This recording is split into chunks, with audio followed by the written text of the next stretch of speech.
اللهم اجعل القرآن العظيم ربيع قلوبنا. بسم الله الرحمن الرحيم. قل هو الله أحد الله الصمد لم يلد ولم يولد ولم يكن له كفوا أحد. ya karanta qul huwallahu ahad kafa 100 ya yi bacci haka to manzon Allah yace Allah madaukakin sarki zai ce da wannan mutum ya kai bawa na ka shiga gidan aljanna ta dama saboda ka kwanta da hakarkarinka ka karanta qul huwallahu ahad kafa 100. manzon Allah sallallahu alaihi wasallama yace wanda ya karanta qul huwallahu ahad kafa 50 Allah zai gafarta masa laifin shekara 50. manzon Allah sallallahu alaihi wasallama yace wanda ya karanta qul huwallahu ahad kafa 10 Allah zai gina masa ɗaki a gidan aljanna. Ɗakin nan da Allah zai gina maka a gidan aljanna ya fi girman duniyar nan da kayan alatu da shimfiɗa da gadaje da me. Ɗaki ɗaya tak ya fi girman duniyar nan. Muna fata yan uwa musulmi za su ba da himma da kullum ka dinga karanta wannan qul huwallahu kafa 10 don bin umarnin abin da manzon Allah ya faɗa. Manzon Allah sallallahu alaihi wasallama yace wanda ya karanta qul huwallahu a har kafa 30 Allah zai gina masa ɗakuna guda 3 a gidan aljanna. An karbo daga sayyidina Umar dan Haddab Allah ya kare yadda a gare shi yace ya ma'aikin Allah ashe sannan wato ɗakuna za su yawa kenan a gidan aljanna idan muka dinga karanta waɗannan abubuwa. Sai manzon Allah yace Allah shine mai yalwaci akan wannan ya Umaru a dai ci gaba da karanta qul huwallahu ahad. Manzon Allah sallallahu alaihi wasallam yace wanda ya karanta qul huwallahu ahad a lokacin da bai da lafiya sai ya mutu to ba zai haɗu da fitinar cikin kabari ba kuma zai amince daga kuncin kabari kuma mala'iku za su ɗauke shi a ranar alkiyama a kafaɗarsu su shige da shi zuwa gidan aljanna. Manzon Allah sallallahu alaihi wasallama ya ce wanda ya karanta qul huwallahu ahad lokacin da zai shiga gidansa da ka zo za ka shiga gidanka ka dawo daga tafiya ne a ka dawo daga unguwa ko daga wurin aiki ko daga makaranta sai ka karanta qul huwallahu ahad kafin ka shiga gidan da kake to manzon Allah ya ce Allah zai kore talauci daga wannan gida kuma har makotanka ma za su samu abinci. Manzon Allah sallallahu alaihi wasallama ya ce wanda ya karanta qul huwallahu ahad kafa 1 Allah zai albarka a gare shi. Manzon Allah sallallahu alaihi wasallama ya ce wanda ya karanta qul huwallahu ahad su 2 Allah zai albarka a gare shi da iyalan gidansa da 'ya'yansa. Manzon Allah sallallahu alaihi wasallama ya ce wanda ya karanta qul huwallahu ahad kafa 3 Allah zai masa albarka da iyalan gidansa da makotansa. Manzon Allah sallallahu alaihi wasallama yace wanda ya karanta qul huwallahu ahad kafa 12 wato Allah zai gina masa daki a gidan aljanna guda 12. Manzon Allah sallallahu alaihi wasallama yace wanda ya karanta qul huwallahu ahad kafa 100 Allah zai kankare masa laifin da yayi na shekara 50. amma banda kashe mutum da yayi banda kuma idan ka ci dukiyar mutane wannan ba za a gafarta maka ba sai ka nemi gafara a gurin Allah. Manzon Allah sallallahu alaihi wasallama yace wanda ya karanta qul huwallahu ahad kafa 200 Allah madaukakin sarki zai shafe maka laifinka na shekara 100. Manzon Allah sallallahu alaihi wasallama yace wanda ya karanta qul huwallahu ahad kafa 1000 to manzon Allah yace ba za ka mutu ba har sai ka ga gidanka a gidan aljanna ko kuma wani abokinka ko dan uwanka ya ce an nuna masa cewa wannan shine gidan wani a gidan aljanna. Manzon Allah sallallahu alaihi wasallam shi ce ga mana wannan. Wani mutum ya kawo ƙarar talauci a gurin manzon Allah ya ce ya rasulullahi talauci ya dame ni ba ni da komai neman abinci yayi mun wahala ina son ka sanar da ni wani abu wanda zan dinga karantawa.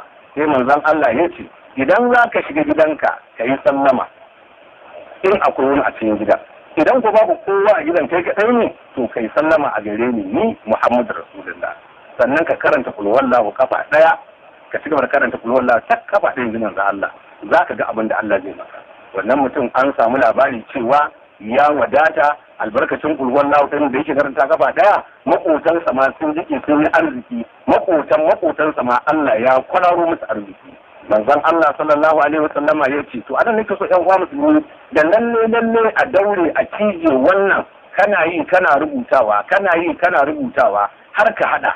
Manzon Allah ya ce wanda ya karanta qul huwallahu ahad kafa 100 100 ji manzon Allah ka karanta ta kace kayan niyyar ka karanta kul huwallahu har kafa 100, to wannan kaman ka yanta gare ka ni kanka ne a gurin Allah. Kana gama karanta wannan kul huwallahu har kafa 100, Allah zai ce ya ku mala'iku ku shaida wani ko wanci na yanta daga wuta, ba kai ba wuta tun a nan duniya. Nake fata ɗan uwa musulmi za a zauna a karanta wannan kul huwallahu har kafa 100 dan ya zamanto ka yanta kanka daga wuta. Kuma mai kira zai kira daga jihar Ubangiji ya cikin sama da kasa, za a ce cewa wani ya zama yantaccen Allah. Kana gama 100 din nan mala'iku za su tashi daga sama da kasa, duk ana jin su banda mutum da alƙar, amma dabbobi suna ci. Za a ce wani dan gidan wani ya zama yantacce a gurin Allah. Duk laifin da yi Allah ya gafarta masa. Haka anan ai ba za mu bar karanta kul huwallahu din nan su 100 ba. Manzon Allah an karɓi daga Abi Hurairah, Allah ya kare da Abi Hurairah yace manzon Allah sallallahu alaihi wasallama ya ji wani mutum yana karanta kul huwallahu ahad, sai manzon Allah ya ce ta wajaba. Shikenan sai wani sahabi ya ce ya Rasulullahi menene ya wajaba? Sai ce aljanna ta wajaba a gurin wannan mutum. Sai na tafi da saurin wannan mutum dan na bi shi ne masa albishir in ce ai aljanna ta tabbata ne daga manzon Allah. Sai na ban gan shi ba. Idan kuma na shiga da neman sa gashi an fito da abinci a gurin manzon Allah za a zauna a ci, sai na dawo kawai ina mamakin wannan mutum da abin da Allah ya bashi. To dai da jawo hankalin yan uwa musulmi da su ba da himma wajen karanta kul huwallahu ahad din nan, za su ga irin alhairin da Allah zai ba su. An karɓo wannan hadisi manzon Allah sallallahu alaihi wasallama yace wanda ya karanta kul huwallahu ahad to 50 Allah zai gafarta masa laifinsa na shekara 50. Kuma wani mai kira zai kira a ranar alkiyama, ana zaune a filin tashin alkiyama, sai wani mai kira ya ce masu yaban Allah ta tashi, duk wanda yake ban Allah, ma'ana wanda yake karanta kul huwallahu ahad to ya tashi domin alherinsa ya yi yawa. Ina da alheri yawa, sai a taro ma'abuta karanta kul huwallahu din nan, sai a ce da su ubangiji gaba daya ya yanta ku daga wuta. An karbo ga dan Abbas Allah ya kare da gare shi, manzon Allah sallallahu alaihi wasallama yace wanda ya karanta kul huwallahu ahad kafa 200, inji manzon Allah. Wato kafa 200 zaka karanta, amma sallah zaka yi. Ina fata ne yan uwa musulmi za ku rubuta. Sallah zaka yi raka'a 2, raka'a 4 zaka yi sallah, inji manzon Allah. Fatiha kafa 1, kul huwallahu ahad kafa 50. Fatiha kafa 1, kul huwallahu kafa 50. Sai kai sallama, sai ka saki tashi. Fatiha kafa 1, kul huwallahu kafa 50. Fatiha kafa 1, kul huwallahu kafa 50. Ka kasa barka a 4 kenan. To idan kai sallama, Allah madaukakin sarki zai ce da mala'ikunsa na gafarta wa wannan bawan nan na laifinsa na shekara 100. A lokacin rayuwarsa da yake ciki, daga lokacin da aka haife shi in ya kai shekara 50, to din na gafarta masa laifin shekara 50. Shekara 50 kuma da zai can gaba, shi ma nan din na gafarta masa. Kaga a rayuwarka ina ma za ka samu daga rayuwarka a wannan hali da ake ciki zuwa ƙarshe ta kai shekara 100. To idan kai wannan sallar, nake fata yan uwa musulmi ya zaman to ba a rayuwar mu sau ɗaya za mu zo mu yi wannan sallar ba. Zan maimaita ta. Fatiha kafa 1, kul huwallahu ahad kafa 50. Fatiha kafa 1, kul huwallahu ahad kafa 50. Sai kai sallama. Sai ka sake tashi. Fatiha kafa 1, kul huwallahu ahad kafa 50. Fatiha kafa 1, kul huwallahu kafa 50. To idan kai sallama, Allah zai gafarta maka laifinka na shekara 100. Shekara 50 da take baya, shekara 50 da za ka ta gaba, wai sai za ka kai kuma za ka yi ba. To yanzu a ce ɗan uwa musulmi kullum ka zauna kai wannan sallar, kullum za ka yi sallar nan raka 4 nan, shekara 100 idan ka koyi 7 gara shekara 700 kenan. Kaga a dai ta kai dai Allah ya yanta ka daga wuta kenan. Manzon Allah sallallahu alaihi wasallama yace, ina fata wannan ma za ku rubuta ta, wanda yi sallah raka'a 2 bayan sallar isha, shi ne na karin ji manzon Allah. Bayan sallar isha kafin kai shafa'i da wuturi, za ka tashi kai sallah raka'a 2, ka karanta Fatihatul Kitab kafa 1, ka karanta kul huwallahu ahad kafa 20. To manzo Allah ya ce wanda yi wannan sallar Allah zai gina masa ɗakuna guda 2 a gidan aljanna. Kaga wannan ma kana gama sallar isha ɗinka kafin kai shafa'i da wuturi sai ka zama lazumin ka. ta zama kullum sai kai wannan sallar raka biyu nan. Fatiha kafa daya ina maimaitawa, ina fata kuna rubutawa. Fatiha kafa daya, ruwan lawa har kafa 20. Fatiha kafa daya, ruwan lawa har kafa 20. Sai kai sallama. Ta kana da Fatiha kafa biyu, kana da ruwan lawa har kafa 40 ce da yan uwa. Allah zai gina maka taki wanda ya fi girman duniya nan da muke ciki. Ninkin ba ninkin da kayan alatu da kayan jin daɗi. Yanzu kullum ka samu ko ki samu yan uwa musulmi a dinga wannan sallar. Allah ya samu dace. An karbo daga sayyidina Ali dan Abi Talib. Allah ya kare da a gare shi yace manzon Allah sallallahu alaihi wasallama yace wanda zai tafiya to ɗan uwa musulmi shi ma ne kurmunta wanda zai yi tafiya ya fito da kayansa a'a a kike zaka tafi ko a babur ko a mota ko ta kace ma motar aka zuba kayanka a cikin mota ka zauna ko ta haya ce sai ka karanta kul huwallahu ahad kafa 10 ina fata ɗan uwa musulmi a rike wannan in ka karanta wannan kul huwallahu kafa 10 yanzu manzon Allah to sharrin wannan tafiya ko ku haɗu da yan fashi ko taya ta fashe ko motar ta bingiro da ku duk Allah zai kiyaye za ku sauka lafiya ko a babar kace za ka sauka lafiya in akan kace za ka sauka lafiya in ma hanyar kawai za ka kai ka karanta Allah ba zai haɗa ka da wani mugu wanda zai cuce ka ba Allah ya kare muna fata yan uwa musulmi ko daga gidanmu za mu fito mu tafi wuraren yin sana'ar mu tafi ofis din mu ko mu tafi gonar mu ko mu tafi kasuwa to mutum a kofar gidanka ka tsaya ka karanta wannan kul wallahu dinnan kafa 10 dinnan da nufin Allah ya kai ka lafiya ya dawo da kai lafiya za ka kalli yaran ka lafiya wanda muke so yan uwa na su rubuta wannan sallar manzon Allah sallallahu alaihi wasallama yace wanda in sallah raka'a 4 fatihatul kitab kafa 1 kul wallahu har kafa 1 to bayan ka gama sai ka karanta wannan addu'a ga ta rubuta Allahumma inni istawda'atuka Allahumma inni istawda'atuka nafsi wa mali wa ahli wa waladi zan maimaita Allahumma inni istawda'atuka nafsi wa mali wa ahli wa waladi idan kai wannan sallar ka karanta wannan addu'a ne manzon Allah madaukakin sarki da kansa zai ce ya kai wannan bawa nawa na kiyaye maka dukiyarka na kiyaye maka iyalanka na kiyaye maka ƴaƴanka na kuma kiyaye duk lamarinka har ka je ka dawo ina fata ƴan uwa musulmi kullum ba za mu bar wannan sallar ba za mu dinga yin wannan muna yin sallar nan raka'a 4 fatiha kafa 1 wallahu kafa 1 sai kuma karanta wannan addu'ar da muka rubuta tare da ku ina fata za a bada wannan ya kamata ga wanda zai fita daga gidansa kafin ka fito daga gidanka a cikin wani tafi aka samu wannan yace kai sallah raka'a 2 a gidanka ka gama komai ka dauko zaka fita ka samu gurin mai kyau kai sallah raka'a 2 dan wa duk wannan magana da nake ka faɗa mana fa manzon Allah ne ya mana ita ina fata za a rike abin nan yadda a rike da kyau hannu da hannu kullum ka zamanto ba dan baka san da abin da Allah zai ma gafara ba sai da irin wannan leke-leken da ake an kamo ashe a nan rahamar ka take to a rayuwarka ko su ne ka jarraba kai wannan ina fatan wa musulmi za a yi to sai manzo Allah ya ce sai kai sallah raka'a 2 ina fata kuna rubutawa ba ta kitabu kafa 1 qul ya ayyuhal kafiruna kafa 1 a raka'a ta 2 fatihatul kitabu kafa 1 zaka karanta sannan kuma ka karanta kul huwallahu ahad kafa 1 wato sallar za ka karanta kul ya ayyuhal kafiruna ne a ta farko za ka karanta fatiha kafa 1 kul ya ayyuhal kafiruna kafa 1 sai ka saki tashi sai kawo fatiha 1 sai karanta kul huwallahu kuma kafa 1 to bayan kai sallama sai ka karanta ayatul kursi kafa 1 sai ka karanta li'ila fi quraish kafa 1 to idan ka gama wannan sai ka karanta wannan addu'a ina fata yan uwa musulmi na ku rubuta ka ce Allahumma ilayka tawajjahtu wa bika i'tasamtu Allahumma akfani ma ahammani wa ma la ahtamu bihi Allahumma zawwidni at-taqwa wa ghfir li dhanbi zan maimaita Allahumma ilayka tawajjahtu wa bika a'tasamtu Allahumma akfani ma ahammani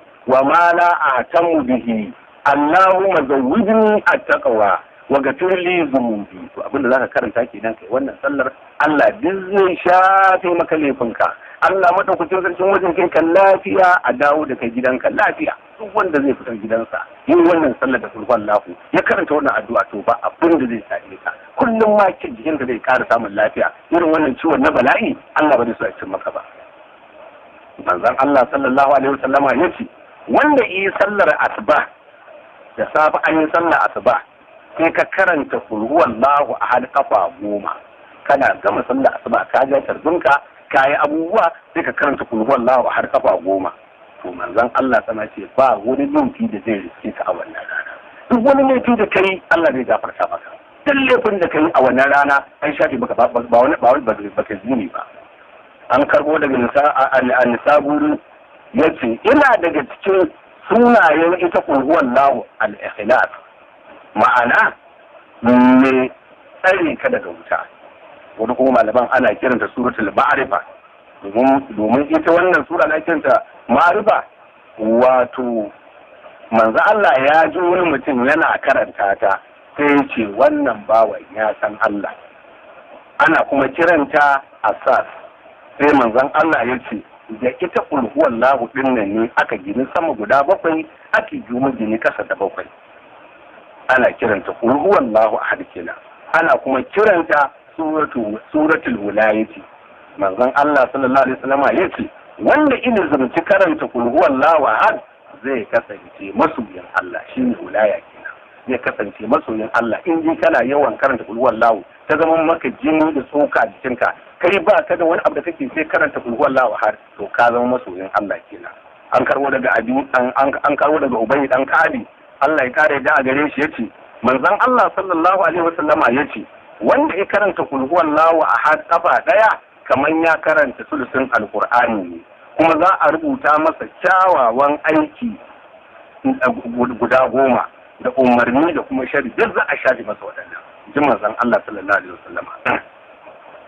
An rawaito wani labari cewa manzon Allah sallallahu alaihi wasallam ya ce da sayyidina Aisha matarsa ya ce Aisha kake bacci sai kin aikata abu guda 4 kake kwanta bacci sai kin yi abu guda 4 ina fata yan uwa musulmi ana jina nan a rike sai ya ce kake bacci sai kin sauke alqur'ani kake bacci sai kin sanya annabawa gaba ɗayan annabawa masu cetonki ne a ranar lahira kuma ki sanya cewa musulmi ke da kin da musulmi kuma ki san cewa ki aikata kuma aikin haji tare da umra ya ga mata abubuwan nan guda saki bace sai kin aikata waɗannan shi kenan sai manzo Allah sallallahu alaihi wasallam ya shi gurin ta sai ta da ita ta zama tana kan shimfiɗa tana ta jujuwa tana abun nan shi kenan ta ce ya ma'aikin Allah ka an san uwata da ubana da ni kaina gare ka ma'aikin Allah ka umarci ni da abu guda 4 ni ko ba zan iya aikata waɗannan guda 4 ba ka ce in san alqur'ani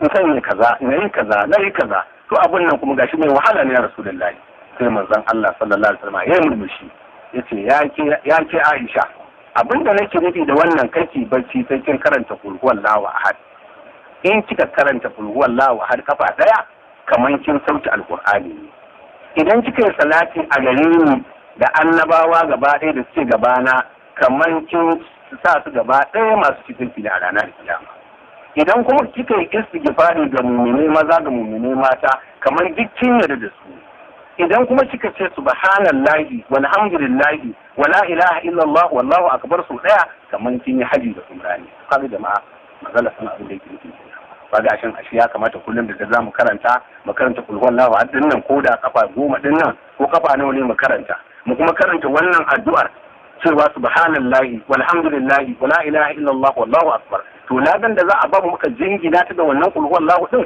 kaman an ba mu haji aikin haji ne tare da umra gaba daya kuma mu sani cewa annabawa za su yi ceto ran alkiyama manzon Allah zai ceto kuma na yarda cewa duk musulmi yan kwana ne to kaman wanda yi wannan kamar yayi waɗannan abin da manzo Allah ya faɗa kenan Allah ya ba mu iko an karɓo wannan hadisi ga Ali dan Abi Talib Allah ya kare da a gare shi yace manzon Allah sallallahu alaihi wasallama yace wanda ya karanta kul huwallahu ahad bayan yayi sallar safiya su 10 to ba wani laifi da zai cin masa ko da iblis ya zo gurinsa ina zunguransa yayi laifin ina ki ko yayi laifin ne ma to wato wani laifi ba zai cin masa ban jima Allah ina fata kana gama sallar asuba ɗinka ka karanta kul huwallahu har kafa 10 to a wannan ranar dai gaba daya laifi da ba za a rubuta maka shi ba manzon Allah sallallahu alaihi wasallama yace wanda ya karanta kul huwallahu har kafa 1 za a bashi ladan shahidi guda 100 manzon Allah sallallahu alaihi wasallama yace cewa a gidan aljanna akwai wata bishiya ana kiranta haulabu, tana da 'ya'yan itaciya babba da ƙanana, girmansa ya kai tuffa, kankantarsa ya kai ruman, yana da zaƙi kamar zuma, yana da sanyi mai tsanani kamar nono, ina da fari kamar kuma sukui. Sai sayyidina Abubakar ya ce, wane ne zai ci wannan a ran alkiyama ya Rasulullah? Sai manzon Allah ya ce, wanda ya ji sunana ya yi salati a gare ni. Yanda an ce mun ce gaba daya wanda yake jin shirin nan na ce Muhammadun Rasulullah, sai aka ce sallallahu alaihi wa sallama. To duk wanda yake sallallahu alaihi wa sallama din nan manzo Allah ya ce za a baka wannan tufara a kiyama na kace ta. Allazi la yudu. Manzo Allah baya magana da furci da ƙarya. Shi faɗi wannan da ka zuciyarka ta yadda cewa wannan magana da ka faɗa Allah zai sa mana cikin waɗanda za mu ci wannan tufa a ranar alkiyama. Allah ya sa mu dace. Allah ka ba mu ikon wannan abin da muka ji mu tsaya daga nan har mu tafi lahirin makaranta. Na fata da mun ji wannan shiri Allah ya mana albarka, Allah ya ba mu zaman lafiya kan, Allah ya ba mu zaman lafiya, Allah ya kawo cikin amfani ɗan kasuwa, Allah ya kawo cikin amfani, Allah ya kiyaye asa. Domin samun daɗaɗɗen bidiyo mu sai ku danna mana subscribe sannan ku danna ƙararrawa sai ku yi like don samun daɗaɗɗen bidiyo mu da musa.